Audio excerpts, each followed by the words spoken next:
चलिए तो आज पाइथन में स्टार्ट करते हैं डेटा टाइप। ओके, हम लोग देखेंगे कि डेटा कितने टाइप के होते हैं और पाइथन में इसके लिए कौन कौन सा क्या यूज करते हैं बताने के लिए, डिक्लेयर करने के लिए, ये सब हम लोग देखेंगे। ओके,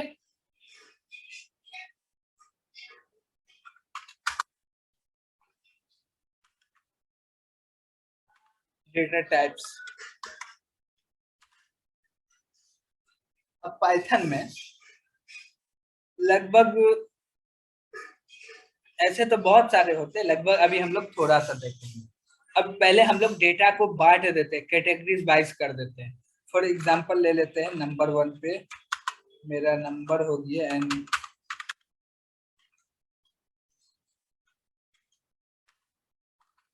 इसके अंदर नंबर के अंदर 3 टाइप के डेटा आते हैं पाइथन में। एक हो गया इंट, दूसरा हो गया फ्लोट, तीसरा हो गया कॉम्प्लेक्स।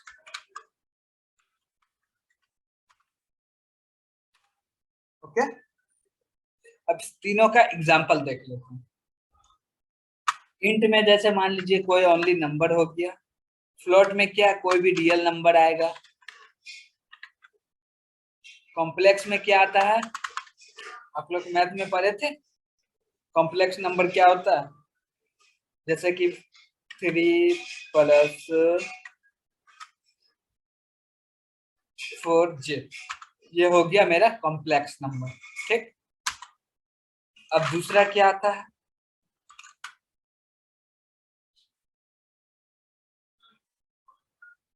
दूसरा आता है बुलियन।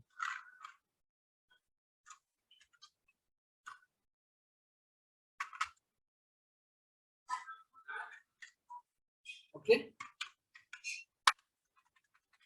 इसके अंदर एक टाइप का डेटा आता है जो कि पाइथन में हम लोग पढ़ते हैं बुल।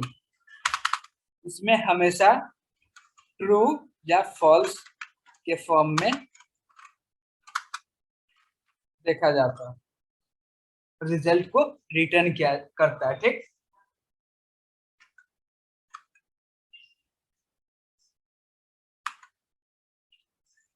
बुलियन टाइप का जो डेटा होता है, जिसको पाइथन में हम लोग बुल की बुल क्लास के रूप में यूज करते हैं, ये हमेशा रिटर्न करता है आंसर ट्रू या फॉल्स।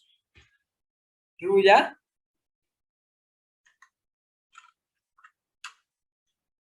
ट्रू या फॉल्स हमेशा ये रिटर्न करता है। ठीक, तीसरे नंबर पे आ गया हम लोग का स्ट्रिंग।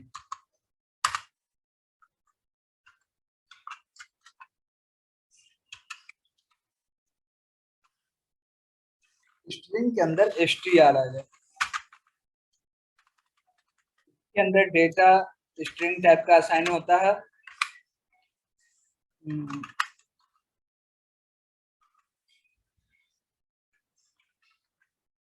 ओके, अब हम लोग अभी देखते हैं ये तीनों चीज को। ठीक, इंट, फ्लोट, कॉम्प्लेक्स नंबर में आ गए, बुलियन में बुल आ गए, स्ट्रिंग में str आ गए। ठीक, अब ये तीनों चीज का प्रैक्टिकल करेंगे और इसका थ्योरी समझेंगे क्या होता है, कैसे होता है।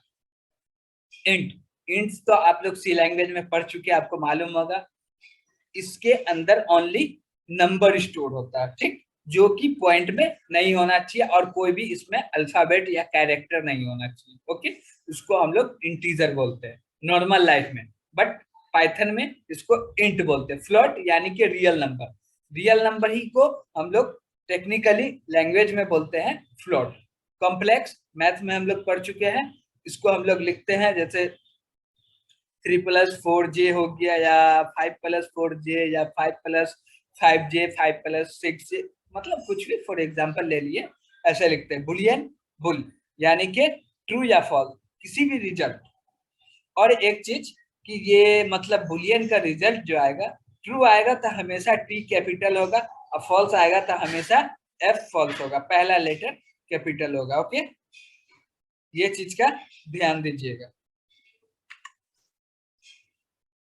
ठीक ना, कभी यूज भी करना हो तो हम लोग लिखेंगे तो कैपिटल ही पहला लेटर होगा। ओके,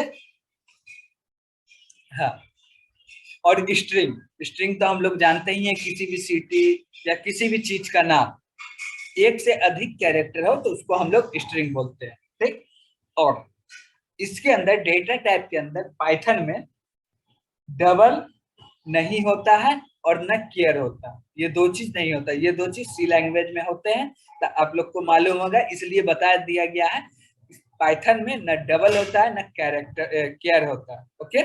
CHR नहीं होता न डबल होता है। अब इस सब का हम लोग टैब भी चेक कर लेते हैं और इम्प्लीमेंट करके भी देख लेते हैं कोड के थ्रू। चलते हैं हम लोग अपने पाइचाम पे।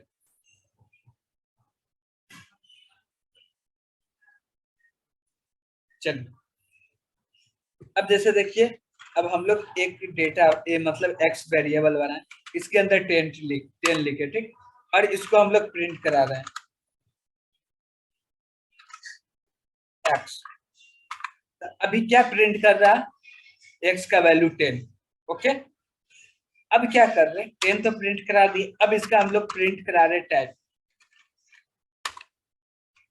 तो टाइप प्रिंट कराने के लिए टाइप नाम का एक फंक्शन ये होता है, ठीक।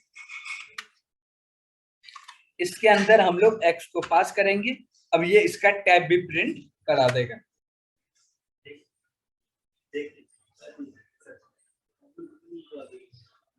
अब देखिए एक्स का वैल्यू 10 प्रिंट हो रहा। अब एक्स जो मतलब एक्स के अंदर जो वैल्यू असाइन है, और वेरिएबल का टाइप क्या है? वेरिएबल का टाइप क्या है? क्लास इंट है। वेरिएबल का जो टाइप है क्लास इंट। एक्स वेरिएबल का टाइप है क्लास इंट, उसके अंदर 10 वैल्यू असाइन है, ओके। अब यही सेम चीज अब देखिए नीचे, अब हम लोग एक्स के अंदर असाइन कर दिए 10.5, ठीक। अब हम लोग प्रिंट करा रहे हैं एक्स को, इसके अंदर एक्स डाल दिए, एक्स को प्रिंट करा दिए, अब नीचे फिर प्रिंट कर रहे टाइप, इसके अंदर एक्स पास कर दिए। अब देखिए दोनों में डिफरेंट क्या आता है।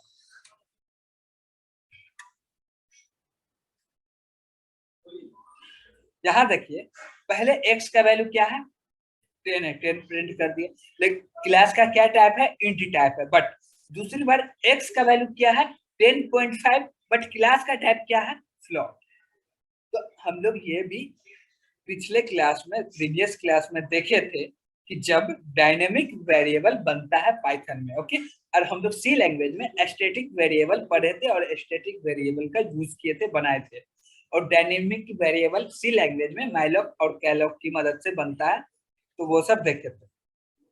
बट यहाँ पे क्या है कि हमेशा डायनेमिक ही वेरिएबल बनता है, ठीक। तो डायनेमिक बनता तो क्या होता है ना कि इसका वैल्यू चेंज होता है, इसका टाइप भी चेंज हो जाता है वैल्यू के हिसाब से। जैसा वैल्यू होता है वैसा वेरिएबल का टाइप हो जाता है। तो यहाँ पे देखिए वैल्यू है इंटीजर टाइप का, तो टाइप हो गया इंट। यहाँ पे रियल टाइप का वैल्यू है तो इसका टाइप फ्लोट बता दिया। अब इसी के अंदर हम लोग एक्स के अंदर हम लोग डाल दिए x assign 3+4j, okay.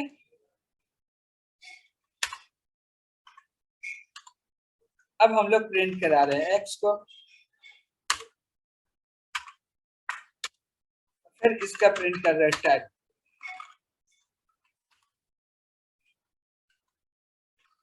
X का टाइप। अब देखिए पहले जो था इंट था, इंट प्रिंट कर रहा है, 10 वैल्यू भी प्रिंट कर रहा है, यहाँ 10.5 फ्लोट भी कर रहा है, यहाँ पे 3+4j भी प्रिंट कर रहा है और क्लास कॉम्प्लेक्स भी प्रिंट कर रहा है, ठीक, ओके। तो डायनेमिक में क्या होता है, वैल्यू भी चेंज होता है और उसका वेरिएबल का टाइप भी चेंज हो जाता है, ये होता है डायनेमिक, ओके।